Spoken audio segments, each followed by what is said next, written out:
क्या एक राष्ट्र एक चुनाव भारतीय संविधान के मूलभूत ढांचे के ऊपर प्रहार है? क्या एक राष्ट्र एक चुनाव की वजह से जो राज्य सरकारें हैं वह अपनी स्वायत्तता खो बैठेंगी? क्या एक राष्ट्र और एक चुनाव की वजह से किसी एक पार्टी का प्रभुत्व वर्चस्व इतना ज्यादा बढ़ जाए कि हमारा देश अराजकता की ओर, तानाशाही की ओर, अनार्की की तरफ तो नहीं बढ़ जाएगा? क्या एक राष्ट्र एक चुनाव की वजह से राज्य सरकारें जो बीच में ही तोड़ ली जाती हैं या टूट जाती हैं, उन सरकारों पे क्या राष्ट्रपति शासन लागू हो जाएगा?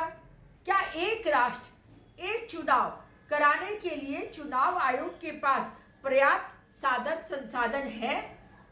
जी हाँ साथियों, इन्हीं सब प्रश्नों पर चर्चा करने के लिए मैंने ये वीडियो आपके बीच में बनाया है। मैं रत्ना वोरा, अहमदाबाद, गुजरात से। मेरे YouTube चैनल रत्ना वोरा बेबाक में आप सभी का बहुत बहुत स्वागत है। तो शुरू करते हैं ये वीडियो।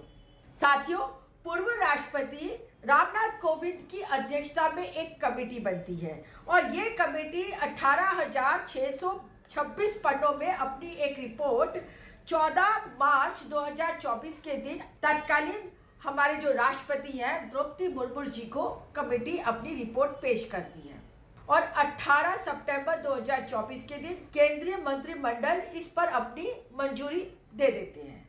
अब क्योंकि शीतकालीन सत्र चल रहा है संसद का, इसीलिए 2-3 दिन के अंदर ही एक राष्ट्र एक चुनाव की बिल रखा जाएगा और इसके ऊपर वोटिंग शुरू होगी। साथियों, लोकसभा में विधेयक को पास कराने के लिए 2/3 मेजॉरिटी की जरूरत है।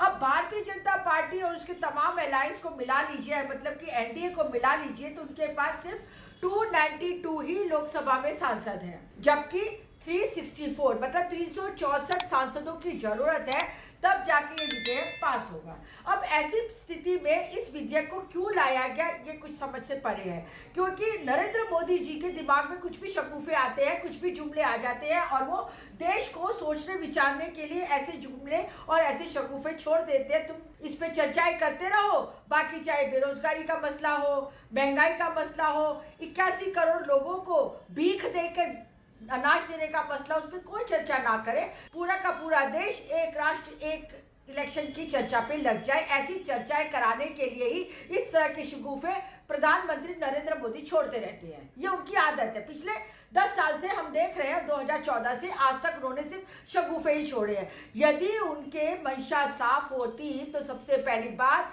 कि जो 2023 में बहुत तामझाम के साथ उन्होंने महिला आरक्षण बिल जो विधायिका में और लोकसभा में आरक्षण देने के लिए पास किया था, उसको स्पष्ट रूप से पास करते और 2024 में जब इलेक्शन आए थे तो उसके अंदर महिलाओं को आरक्षण देते, परंतु उनकी मंशा ही नहीं थी कि महिलाओं को आरक्षण दिया जाए और इसी वजह से महिलाओं के आरक्षण के बिल को उन्होंने लटका दिया, ठंडे बस्ते में रख दिया।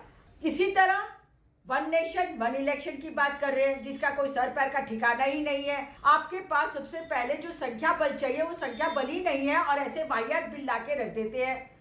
खैर, अब ये जो विधेयक लेके आ रहे हैं, उस विधेयक का अब शुरू से ही 5 राज्यों ने तो विरोध कर दिया है। आप देखिएगा कि ममता बनर्जी ने इसका विरोध किया है, झारखंड के मुख्यमंत्री हेमंत सोरेन ने इनका विरोध किया है, इस तरह पंजाब के मुख्यमंत्री भगवंत मान ने इसका विरोध कर दिया है, यहाँ पे तमिलनाडु के मुख्यमंत्री स्टालिन ने विरोध किया है और कर्नाटक के मुख्यमंत्री सिद्धारमैया ने भी इसका विरोध कर दिया। इसी तरीके से अरविंद केजरीवाल जी ने इसका विरोध किया है और इसी तरह से AIMIM के जो राष्ट्रीय अध्यक्ष है असदुद्दीन ओवैसी साहब ने भी इसका विरोध कर दिया है। अर्थात चारों तरफ से विरोध चल रहा है और साथ साथ में जो इंडिया गठबंधन है, उनकी बाकी की जो पार्टियां हैं, उन्होंने भी इसका विरोध कर दिया है। यहाँ तक कि एनडीए के जो साथी घटक है LJP के चिराग पासवान ने भी इस बिल का विरोध किया है।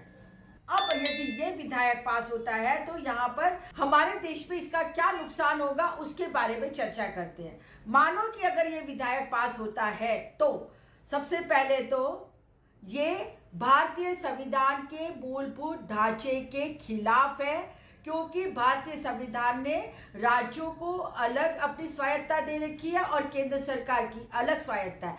इसीलिए हमारे कॉन्स्टिट्यूशन में 3 लिस्ट बनी हुई है, स्टेट लिस्ट, यूनियन लिस्ट और कॉन्करेंट लिस्ट। और इसी तरह से संविधान में राज्यों की अलग महत्वता दिखाई गई है, यूनियन की अलग, और फिर स्थानिक स्वराज की भी अपनी अलग महत्वता दिखाई गई है और उनके अपने अलग परिभाषाएं दी गई हैं। इसलिए सबसे पहले तो ये संविधान के मूलभूत ढांचे के खिलाफ है। दूसरा, यदि यहाँ पर वन नेशन वन इलेक्शन पास होता है तो फिर राज्य सरकारों की स्वायत्ता के ऊपर भी एक बहुत बड़ा खतरा मंडरा जाएगा, क्योंकि राज्य सरकार के पास जो अपनी स्वतंत्रता है, अपना राज्य चलाने की जो स्वतंत्रता है, वो एक तरीके से प्रत्यक्ष या अप्रत्यक्ष रूप से छीन ली जाएंगी। मैं आपको बताती हूँ किस तरीके से। सपोज करो कि दिल्ली की इलेक्शन है जिसमें विधानसभा और लोकसभा दोनों साथ साथ आती है। अब दिल्ली के जो लोग हैं उनकी मानसिकता ये है कि विधानसभा में वो केजरीवाल की पार्टी को वोट देते हैं, परंतु लोकसभा में वो बीजेपी को वोट देते हैं। अब यदि एक नेशन एक इलेक्शन का कॉन्सेप्ट होता है तो फिर लोग कंफ्यूज हो जाएंगे और हो सकता है कि उस टाइम पे ज्यादातर लोग फिर बीजेपी को वोट दें। इस वजह से जो राज्य सरकार की स्वायत्ता है या राज्य सरकार का जो अपना महत्व है, जैसे कि मैंने अभी उदाहरण दिया कि दिल्ली में जो आम आदमी का जो वोट बैंक है वो बिखर जाएगा, तो यहाँ पर राज्य सरकार को नुकसान होगा। इसीलिए कहती हूँ कि राज्य सरकार की स्वायत्ता पर एक बहुत बड़ा प्रश्न चिन्ह खड़ा हो सकता है। अब तीसरा प्रश्न ये आता है कि इसमें कोई एक पार्टी बहुत ज्यादा निरंकुश हो जाएगी, निरंकुश होकर अपनी मनमानी करना शुरू करेगी, अराजकता फैल जाएगी, एनार्की की तरफ और तानाशाही की तरफ पहुंच जाएगा। पूरे देश में एक पार्टी का राज्य स्थापित होने की संभावना बन जाएगी। उसके लिए मैं आपको एक एग्जाम्पल देती हूँ, बहुत ही शॉर्ट में ये एग्जाम्पल है कि जिस तरीके से हरियाणा और महाराष्ट्र के चुनाव एक साथ कराने थे, परंतु महाराष्ट्र के चुनाव को 1.5 महीना पीछे धकेल दिया गया क्योंकि महाराष्ट्र में लाडली बहना योजना का इम्प्लीमेंटेशन कराना था और लोगों के अकाउंट्स में पैसे भिजवाने थे, इसलिए ये 1.5 महीना उसको विलंब से कर दिया गया।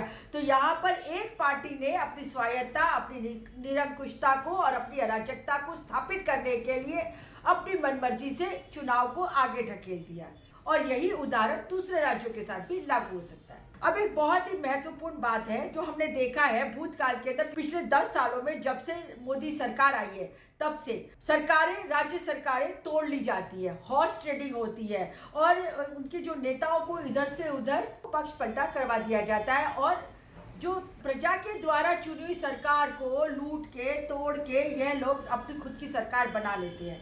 तो यहाँ पर अगर ऐसे संजोगों में अगर वन नेशन वन इलेक्शन होता है और बीच में ही अगर कोई राज्य सरकार टूट जाती है तो क्या होगा? क्या वहां पे राष्ट्रपति शासन लागू होगा? और यदि राष्ट्रपति शासन लागू होता है तो इसका मतलब साफ तौर पे जाहिर है कि यहाँ पर अराजकता, तानाशाही, एक पार्टी की निरंकुश सत्ता को स्थापित करने के लिए वन नेशन वन इलेक्शन की बात चल रही है। दूसरी ओर देश में ऐसे तमाम मुद्दे हैं जिसमें केंद्र सरकार को काम करने की जरूरत है। बेरोजगारी में हमारा युवा बर्बाद हो रहा है, यहाँ पर महंगाई इतनी सर चढ़ के बोलती है कि हमारी जो गृहिणियां हैं, मध्यम वर्ग की, निम्न मध्यम और गरीब वर्ग की, उनका महीने का बजट बर्बाद हो रहा है। शिक्षा का व्यापारीकरण हो चुका है, तमाम राज्यों के जो सरकारी स्कूल थे उनको बंद किया जा रहा है और उसका व्यापारीकरण करके शिक्षा को इतनी महंगी कर दी है कि यदि आपको एक MBBS डॉक्टर बनाना है तो उसके लिए कम से कम 50 लाख रुपए का खर्चा करना पड़ता है एक मध्यम वर्गीय परिवार से, फिर कैसे भी करे, कुछ भी करे। आखिरी प्रश्न ये खड़ा होता है कि क्या चुनाव आयोग के पास इतने साधन संसाधन है कि वो एक नेशन एक इलेक्शन करा सके? और एक बूथ पे आखिर कितनी EVM मशीन लगाएंगे? ग्राम पंचायत के लिए अलग, स्थानीय स्वराज के लिए अलग, विधानसभा के लिए अलग और लोकसभा के लिए अलग 4 से 5 EVM लगाई जाएंगी क्या एक बूथ के ऊपर? तो ये सब इम्प्रैक्टिकल बातें हैं, सिर्फ और सिर्फ शगुफा है, जुमला है। भारत देश की जो जनता है उसको प्रश्नों में उलझाए रखना है, इन्हीं तरह की डिबेट्स में उलझाए रखने के लिए ही ये एक राष्ट्र एक इलेक्शन की बात लेके आए हैं। तो साथियों, एक राष्ट्र एक इलेक्शन का मुद्दा मेरी नजर में सर पैर बिना का है, वाहियात है। जिस तरीके से महिला आरक्षण का विधेयक पास कराया और उसको लटका दिया गया, इसी तरीके से ये तो पास भी नहीं होने वाला है क्योंकि अब मोदी सरकार खुद बैसाखियों पे खड़ी है, इसलिए ये विधेयक किसी भी तौर पे पास नहीं हो सकता है। आज के मेरे इस वीडियो में मैं एक वन नेशन वन इलेक्शन के बारे में आपसे चर्चा करना चाहती थी। यदि आपको ये मेरा वीडियो पसंद आया हो तो मेरा यूट्यूब चैनल रत्ना वोरा बेबाक को सब्सक्राइब कीजिए, ज़्यादा से ज़्यादा शेयर कीजिए और ज़्यादा से ज़्यादा लाइक कीजिए। साथ ही आप मुझे इंस्टा, फेसबुक और एक्स पर भी फॉलो कर सकते हो। फिर मिलते हैं एक नई वीडियो के साथ, एक नए विचार के साथ। तब तक के लिए नमस्कार।